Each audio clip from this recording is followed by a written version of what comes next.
Hello everyone and welcome back to Baker Street Reviews, where I watch and review all kinds of different Sherlock Holmes adaptations. And this time we're actually watching something that's very convenient for me, believe it or not, because today I'm going to watch the Family Guy episode V is for Mystery, which is a Sherlock Holmes parody, pastiche, whatever you want to call it. And it's good for me to watch this now because, believe it or not, I have to watch this for a university class because someone in my class is giving a presentation on that particular episode. So I thought good opportunity to make a new Baker Street review out of it. I have actually seen this episode before. However, it's been like, I don't know, 3 years or something that I have seen that episode. So I'm going back with a relatively good memory of that episode. I like Family Guy. I'm not like an avid fan, or I don't really like follow the show religiously or anything. But I like it. It's fun. It's just this kind of fun, ridiculous, nonsense adult cartoon you just watch and switch your brain off for a while. I think it was sort of, first adult cartoon I watched when I was a teenager. And I don't know, I kind of like the humor. I never really got into shows like The Simpsons, but for some reason Family Guy did it for me. Don't ask me why. And I've always been particularly fond of the episodes that have Stewie and Brian as the main characters, since this is one of those episodes that basically casts these characters as the literary counterparts of Holmes and Watson, as you will see shortly. So, what I'm expecting is, I mean, like I said, I have seen this before, but it's been a while, but I'm expecting a lot of dark and crude humor that's probably not appropriate.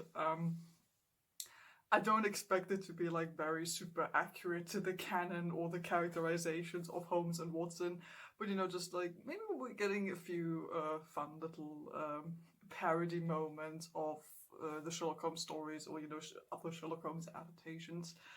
And well, I'm actually kind of looking forward to it. Be warned, Family Guy is an adult cartoon, and a cartoon that plays a lot with like very, very dark and not really appropriate and definitely not politically correct humor. So be warned as we're going into the viewing montage, which is happening right now.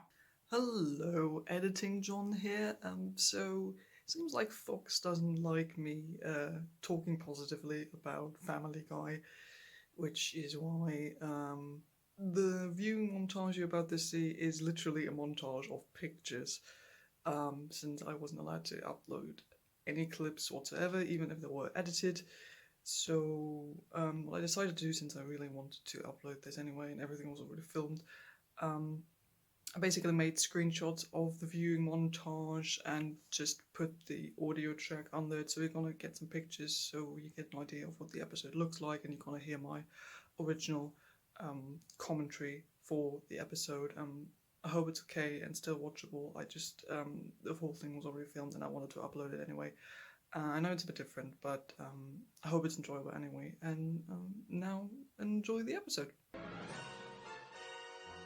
Okay, here we go.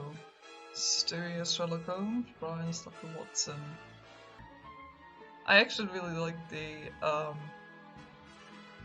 introduction visuals, sort of cliche. We even get a reference to Holmes' drug addiction in that case. I like it. It's very, it's very cliche in Family Guy, but I like it. 1896. Okay. So after Reichenbach falls and everything else. Lovely day for a walk, eh, Holmes? There's something I have to tell you. I'm getting married. I deduced, Watson, that you're getting married. I just said that. Yes, but I had deduced it first. That's what happened. So, congratulations. Thank you. I thought you might be upset because we won't be able to solve mysteries. Solve mysteries together. elementary. Crown jewels stolen. Okay, actually, that's kind Another of one funny. bites the dust, says Kind of Queen. poking fun And at coming up, Holmes Russia choosing and stuff right Prussia after still people say named it. basically I the kind of same like it. thing. One man, Watson. Professor Moriarty, the Napoleon of crime. I've had him on the run for a year now. His criminal empire is in It's shambles. 1896. Moriarty should be dead at this point. Hotshot 20-year-old. Hold it right there, Professor Moriarty. Sherlock Holmes. How did you know it was me? It's See actually a man about to go on a sea voyage and not wearing a top coat, with no watch fob, and whose spats are not fully buttoned. And the jewels hanging out of my hat? That's nice. Hanging out of your hat. Sort of the original adductions and then poking fun at them. You know it's easy, but I kind of like it. Watson, the set. From the angle you were aiming the gun, I extrapolated the path of the bullet and triangulated the deflection point. Is this speech for me? Because he's dead. That's good. That's good. It sort of reminds me a bit about of the Guy Ritchie For the court's analyses. It would be a wonderful cap on my career to have a knighthood. Come now, Holmes. Doesn't Holmes usually avoid getting the knighthood? Sometimes the bigger I know in the books he gets offered like a bunch of, you know, orders and knighthoods and that kind of stuff, and he never accepts any of it. Really, Holmes, why retire? There'll Oh, I still be love the crimes to solve. design of Baker With Street. Moriarty gone, and with you, You my even get biographer, leaving me Persian for marriage, slipper, there is little point. different Just gonna toss pipes. it in the old I like waste bin. it. It's a very good design. Goodbye, detective cap. Yep. My betrothed, how go the wedding plans? Oh, John, my father. So are we is just sparing gonna no ignore that expense. Mary Boiled Morstan beef existed? for This every is guest, fish Watson's head first stew, marriage old cheese, to and men's Constance attire will be provided by Lois. Gentleman's Warehouse. Oh, darn, there's been a murder and he's begging for my help. Oh, darn. Oh, This is darn embarrassing. it. Now I've got to see if I can dig And that I hat have out to. of the trash. Come, Watson. Uh, the game is afoot. Yes, A good foot? line. Starting, beginning. Well, then just say that. No, Enjoying that's all a the good line old-timey from the jokes? original. Don't worry, next week. Monica, as evidenced by this satin softball jacket that Nice. bears her name. Or maybe that has a bit of like a These threads Jack are from a the Scotsman's Ripper plaid vibe kilt. with killing The prostitutes. telltale locks of red. Most significantly, the Scottish brute replaced his victim's intestines with bagpipes. Want to give it a whirl? I know I shouldn't laugh at that, but I don't know. It's funny. I can't even say why, but it's funny. Oh, I think if I remember correctly, this is where one of my favorite jokes comes up. What are you in for? I rathboned somebody's Cumberbatch. That line is absolutely amazing. I'm not even gonna pretend that this is stupid writing. It's such a funny line. Well, Sherlock Holmes. Oh Brute, god, I've got my some questions for you. ears. Who What did is that you tell accent? murders? Not a soul, because I didn't commit the murders. I'm Oh, innocent, you nosy God. Parker. Women are mysterious. But don't ask me. Ask contemporary personality Oscar Wilde. Oh no. I prefer a man with a future and a woman with a past. Splendid. Well said. Splendid. All right, let's get out of here before we're all arrested for the crime of bum fancy. Now, It has nothing to do with Sherlock myself Holmes. as a That's prostitute named Valerie. that's just What the devil is solid, It's my own funny invention. A Oscar Wilde steam-driven reference. mechanical- For sexual services. Okay, so kind of Are you a bobby? making fun You have of to tell me. Mine, the gal. Holmes is always, you know, very technology themed Now, and I'll everything. stroll around the block, And you'll into proposition the me newest loud enough so the killer stuff. can hear. Love Also, for this is sort of sale. like a Appetizing steampunkish young love for element, sale. which Love that's we see a fresh and still lot, I unspoiled. think, in Love recent that's Sherlock Holmes only slightly adaptation. soiled. Love for sale. Sorry, got distracted. A lot of rats in London. Hmm. That's for you. My beloved Constance is the murderer. It's even worse than you think. If she's a murderer from this time period, that means there will be a terrible, pretentious musical about her one day. Yes, definitely. So I tend to like those kinds of musicals, actually.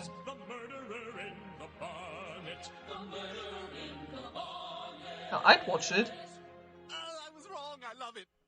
We'll walk. Very well. Then we're off to France. That's right. We're off to Gay Paris. What's this now? Gay Paris. Some people call it Gay Paris. Oh, Do then I they? suppose I should change. Who calls it that? Let's get separate rooms just so we can spread our stuff out. Good idea. Watson, do you have threepence for the porter? I have tuppence. So you don't have threepence? I have tuppence. How much do you have? I have nuppence. You're gonna get a comeuppance. Okay. Oh, I like that. Tuppence, threepence, nuppence. Excuse me, sir. Maybe I'm gonna What's use the that. next stop for this? It's nice of the locals to act as their own train crossings. Ding, ding, ding, ding, ding, ding, ding, ding, ding, ding. Can we please have people still doing that? We have to chase her through a series of shots where she has an inconsistent lead on us. True, that happens way too often in stories like these. Hold on. I think we may have just photobombed that family's picture. Oh no.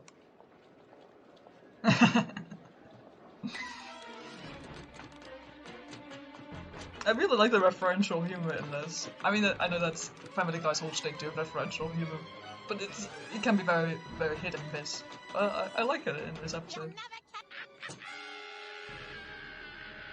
Constance! Oh, Dip at you! This calls for the old Sherlock Holmes celebratory smoke. yes. I'll just light my pipe.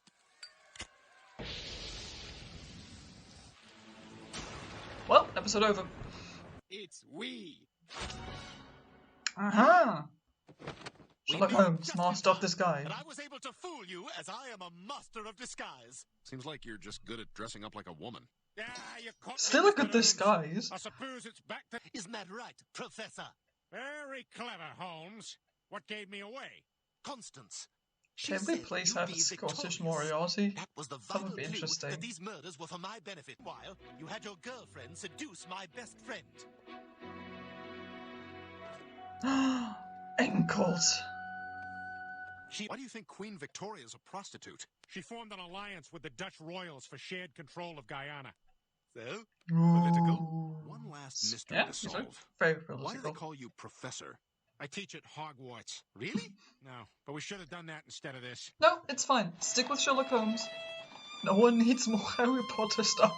You saved the entire British Empire. yes, now it will last forever. From South Africa to the Suez Canal, all part of our empire. Oh, yeah, I get what you're driving I'll there. always miss... The Maldives, Myanmar, New Oh Zealand, god, the Nigeria, Empire was Pakistan, way St. too big. Kitts and Nevis, Sri Lanka, Also, like, Sudan, historically Uganda, speaking, and in this United time, Arab the Emirates. Victorian God, the England Empire sucks isn't now. even at its height. Like, they still get so much stuff after World War One. Cool. So, now, let's get back to Big Me. Thank you, Little Me. Now it's time for Big Me again. Yeah, that was the episode. I usually think it was really, really funny. I think it very much works as a parody or pastiche parody of Sherlock Holmes stories. There are some nice little references, like with the "I rat bone someone's Cumberbatch" or something. Yeah, I just think it's a really funny line. Which I also think is quite cool because I don't think everyone would get that. Maybe most people would get the Cumberbatch part, but maybe not the Ratbone part. So I think this was very funny writing. Maybe speaking of the characterizations, obviously they're here mixing together the characteristics of Stewie and Sherlock Holmes and Brian, Dr. Watson, but it actually works surprisingly well. I think since Stewie in the show normally is already this genius character, so I think he works very well as Sherlock Holmes. Obviously, this is just a small episode, and it's not like they. That's what I'm thinking. It's not like they were trying to be like super accurate and true to the canon and the characters and everything. But I think it mostly works. We have Holmes being very analytical. We also see him, working with all kinds of new technologies, which I think is a neat idea. I like that they're poking fun at his style of deduction or something that he's sometimes doing. He can get very over analytical, saying stuff that isn't even really important to the scene anymore. Like Moriarty's already dead. Who is this deduction for? No one needs that. Or with him making the deduction and immediately after someone said something, I think that's very much poking fun at some of the other adaptations. Maybe taking the deductions a little bit too far or trying to make them too elaborate. I think that's a tendency that we see a lot in Sherlock Holmes adaptations. That we also see occasionally in the stories with Holmes just getting very caught up in these deductions. But sometimes you're like, okay, yeah, I got it all. Who's this one now who's listening at this point? So I think that actually kind of works. Of course, since we have here the mixture of Holmes and Stewie, we also get a bunch of other references, especially to regarding sexualities. And Stewie in the show is often coded to be gay or queer, so we do get a couple of references there, which I don't know. It could also theoretically work for the Sherlock Holmes character. So maybe you can apply different readings there. Brian and Watson. I think Watson in this episode is very much like classic Watson. It's not even necessarily too much of Brian in there. I mean, sure, you get like a couple of jokes with Brian being a dog and just doing dog stuff. But apart from that, Watson is just a very classic sidekick in this episode who doesn't really do a lot apart from asking the right questions that give Holmes the correct idea to solve the case. He doesn't. What I think was missing in this episode that Watson wasn't acknowledged to be a doctor who actually has medical knowledge. That was missing, or that the fact that he was a soldier. Obviously here they were very much playing just with the cliche of, okay, Holmes is the genius and Watson is just there to be the sidekick and run around with him and ask questions. That's just what they do. That's the basic idea everyone has of Sherlock Holmes and Dr. Watson. It's just this basic idea. And I mean, this episode is just like 20 minutes long, so you can't really do anything elaborate with all of the characters. Which is a bit sad, especially since you know, you could sort of bring in that Watson is maybe a medical man and he could analyze some of the corpses, or I don't know, and just bit at some of the nuances that we know from the original books that are just very basic or a bit lost in this. But you know, Watson gets a few funny little jokes that aren't necessarily related to him being Watson in that episode, but more to just Brian being Brian. But I don't know, it kind of works anyway. The story in and of itself is, it plays with some of the familiar Holmes characters, like with Moriarty and everything. There is actually a bit of a twist, I think, who turns out to be Moriarty in the end, even though, I mean, sure, you can guess most of the stuff that happens in this episode. I mean, of course, it's got to be one of the familiar characters from the Family Guy family who's going to be Moriarty. But, you know, it's a bit different. And like I said, give me Scottish Moriarty. Maybe, I mean, that probably exists already, a Scottish Moriarty. I just haven't seen him yet. But, you know, would actually be kind of an interesting idea, giving more nuance or, you know, different characteristics to Moriarty. Again, there isn't really the place to play around with this in the episode. And the mystery itself is very basic, and you can guess what is happening. Like, the story isn't necessarily in the foreground, it's just this idea, okay, Brian and Stewie are now Dr. Watson and Sherlock Holmes, and we're just running with that, and that's very much what the episode is doing, and throwing in all the characters into this Victorian setting. Sure, maybe you could have done a couple of things differently, maybe with the characters, since, you know, always with these kinds of episodes, when they're doing some sort of prestige, they're always trying to bring in a bunch of people we know from the actual show and give them new roles assigned to the roles in the story they are adapting. So maybe we could have someone as Listra, that would have been cool. Maybe, like, for example, Joe, who watches the show, you know, Joe is the policeman in the wheelchair. He wasn't in this at all. Maybe, for example, he could have been Listra. That would have been an interesting parallel. So there are some characters that we do get references to, but they aren't necessarily in the episode, which is sad. But again, there's only so much you can do in 20 minutes. And, you know, I think as a Family Guy episode, it actually works rather well. I think there are a couple of very, very funny lines in this. I mean, you saw me laughing a couple of times out loud. And like I said, Family Guy isn't like any super high-class cultural cartoon thing that tries to be very, very smart. It just sort of does its thing, plays with cliches and referential humor. And I think that mostly works very well in this episode. It's just something you can watch, I think, as a Sherlock Holmes fan like me, and sort of enjoy some of the references they put in there that maybe work a bit better for people who are familiar with the canon, but I also think it works for people who just like watching the Family Guy cartoon. And it's always nice when shows that have gone on for so long, like Family Guy has, when they do something different, which is why I usually enjoy these kinds of episodes where they do prestige, or where they just give Brian and Stewie sort of the spotlight and they get to do stuff. I really like it when Family Guy does that, and I know this isn't the first time they have done it. I know that there are also, for example, there's also an episode where they parody a bunch of Stephen King stories, which is an episode I also really like a lot. There is an episode where they parody different directors and sort of tell a story in each director's style. So I like it when shows do that, and Family Guy, I think, usually does it more or less entertainingly. So that's it actually for this episode of Baker Street Reviews. I hope you enjoyed it. Have you seen the episode V's for Mystery before? If you have, tell me down in the comments below what your thoughts are on the episode or on Family Guy or whatever. If you got anything to say, put it down in the comments. If you have any recommendations for Sherlock Holmes adaptations I should take a look at, that can be a movie, a book, a TV series, can also be video games, anything. As long as it has something to do with Sherlock Holmes, I'll take a look at it. So thank you for watching. Don't forget to like and subscribe if you haven't done it already, and I'll see all of you next time. Goodbye.